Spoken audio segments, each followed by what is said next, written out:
दोस्तों नमस्ते। कल गांधी परिवार की 10वीं सदस्य प्रियंका गांधी ने वायनाड से अपना नामांकन दाखिल किया और वायनाड में नामांकन दाखिल करते वक्त जो भी कुछ हालात थे उस हालात का कुछ अंश मुझे आपको दिखाना है।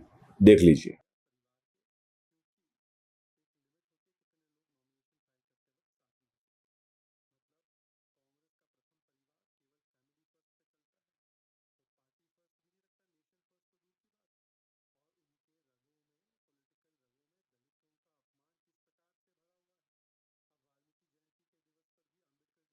शुरुआत में ही इसको इसलिए दिखा दिया कि आपको पता चले कि एग्जैक्टली क्या हुआ है। दरवाजे पर एक व्यक्ति दिख रहा है और दरवाजे के पीछे एक व्यक्ति दिख रहा है। वीडियो आपको दिखेगा मैं जब बोल रहा हूं। दरवाजे के आगे एक पूरा व्यक्ति दिख रहा है और दरवाजे के पीछे जो छोटी सी ये है उसमें से आपको एक व्यक्ति दिख रहा है। ये कौन है पता है आपको? ये है कांग्रेस के राष्ट्रीय अध्यक्ष मल्लिकार्जुन खड़गे। जी हां, कांग्रेस के राष्ट्रीय अध्यक्ष। जी हां, कांग्रेस के दलित अध्यक्ष मल्लिकार्जुन खड़गे। एक दलित के लिए वायनाड में नामांकन दाखिल करते वक्त पूरा दरवाजा नहीं खुलता है। हालांकि 4 लोगों को ही परमिशन होती है, तो 4 लोगों में 3 गांधी और 1 खड़गे भी एडजस्ट नहीं होते हैं। क्योंकि उस वक्त अगर समझ लीजिए सोनिया थी, राहुल थे, प्रियंका थी, तो खड़गे राष्ट्रीय अध्यक्ष के रूप में उपस्थित रहना आवश्यक था, अनिवार्य था, क्योंकि वो राष्ट्रीय अध्यक्ष है। मल्लिकार्जुन खड़गे को जरूर राष्ट्रीय अध्यक्ष बनाया गया है, लेकिन उन्हें माना नहीं जाता, उनको सुप्रीम अथॉरिटी समझा नहीं जाता है। पद के व्यतिरिक्त एक सुप्रीम अथॉरिटी क्रिएट की गई है। मल्लिकार्जुन खड़गे को वो सम्मान क्यों नहीं मिलता? शायद वो दलित है इसलिए। एक दलित को कमरे के बाहर इस तरह से खड़ा रहना पड़ता है। मल्लिकार्जुन खड़गे की आंखें जरूर देख लीजिएगा। वो वीडियो फिर से मैं आपको प्ले कर रहा हूं, जरा आंखें ठीक से देख लीजिएगा किस तरह से विवश होकर खड़े थे। एक दलित के लिए जगह नहीं होती है दोस्तों। और रही बात प्रियंका गांधी के नामांकन दाखिल करने की, गांधी परिवार की 10वीं सदस्य। यहां मीडिया में आ रहा है कि गांधी परिवार की 8वीं सदस्य ले नहीं, गांधी परिवार का यह दशावतार है, 10वां अवतार है राजनीति में। अगर नेहरू गांधी परिवार के बारे में 10 के 10 लोगों के बारे में आपको पता नहीं है, तो मीडिया किन 8 लोगों को दिखा रही है ये पहले समझ लीजिएगा। सबसे पहला अवतार होता है, मतलब जिसके अवतार है वो पहले महात्मा गांधी, गांधी परिवार कहा जाता है, गांधी नेहरू परिवार। वो महात्मा गांधी के बाद पहला अवतार होता है जिनके चहीते, जिन्होंने बहुत चाहा वो प्रधानमंत्री बने, वो पहले पंडित जवाहरलाल नेहरू।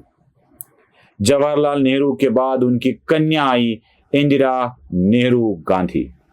फिर इंदिरा नेहरू गांधी के बाद आए उनके पति भी फिरोज शाह गांधी, ये तीसरे थे। उसके बाद आए इंदिरा गांधी के 2 पुत्र, पहले आए संजय गांधी, बाद में आए राजीव गांधी। राजीव गांधी तो राजनीति में आना नहीं चाहते थे, बुलाया गया, आना पड़ा, क्योंकि संजय गांधी तब उस वक्त गुजर चुके थे और इंदिरा गांधी की हत्या के बाद कोई ना कोई तो गांधी चाहिए था, इसलिए राजीव गांधी। ये हो गए 5वें, मतलब अभी हो गए 5। उसके बाद आई सोनिया गांधी। इच्छा नहीं थी उनकी भी राजनीति में आना, नहीं चाहती थी। कांग्रेस बिना किसी गांधी के चल रही थी, बिना किसी गांधी के भी पीवी नरसिंह राव 5 साल तक प्रधानमंत्री बने थे, लेकिन नहीं हुआ। ये 6ठी आ गई सोनिया गांधी।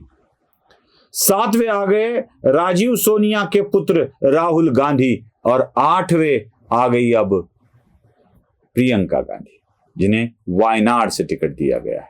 आज गांधी परिवार में सोनिया गांधी राजस्थान से राज्यसभा पर है, राहुल गांधी अमेठी से या उत्तर प्रदेश की रायबरेली से, माफ कीजिएगा रायबरेली से वो लोकसभा में हैं। अब वायनाड से चुनाव लड़ रही है प्रियंका गांधी, मतलब अगर चुनकर आती है तो वह सदस्य बनेगी तीसरी गांधी परिवार की जो विद्यमान संसद अस्तित्व में रहेगी।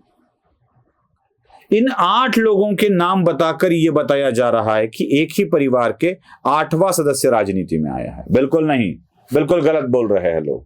संजय गांधी का नाम तो जरूर लेते हो, लेकिन संजय गांधी के नाम के बाद दो लोग जो राजनीति में आए उनको क्यों भूल जाते हो? एक संजय गांधी की पत्नी मनेका गांधी और दूसरे संजय गांधी के ही पुत्र गांधी, वरुण गांधी। अब ये वरुण गांधी, मनेका गांधी, इन दोनों को भी मिलाया जाए तो दशावतार गांधी नेहरू परिवार का पूरा हो जाता है। जब भी कांग्रेस का नेतृत्व बहाल करने की बात चलती है तो गांधी नेहरू के सिवा किसी का नाम नहीं आता। एक ही परिवार के पास लगातार पार्टी का नेतृत्व चला जाता है और किसी को नेता बनाया भी जाता है मल्लिकार्जुन खड़गे की तरह, तो उसके दलित होने के कारण उसको इतना दूर रखा जाता है कि वह पार्टी के अहम फैसले में हिस्सा ही न ले।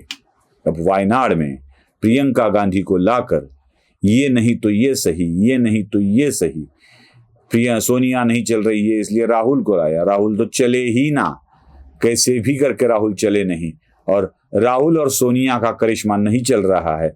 अब इसलिए इंदिरा जैसी दिखने वाली प्रियंका को लाकर फिर से एक बार नई इंदिरा दिखाने का प्रयास हो जाएगा और इंदिरा मां को देखकर शायद लोग वोट कांग्रेस को दे, ऐसा सोचा जा रहा होगा। नमस्ते।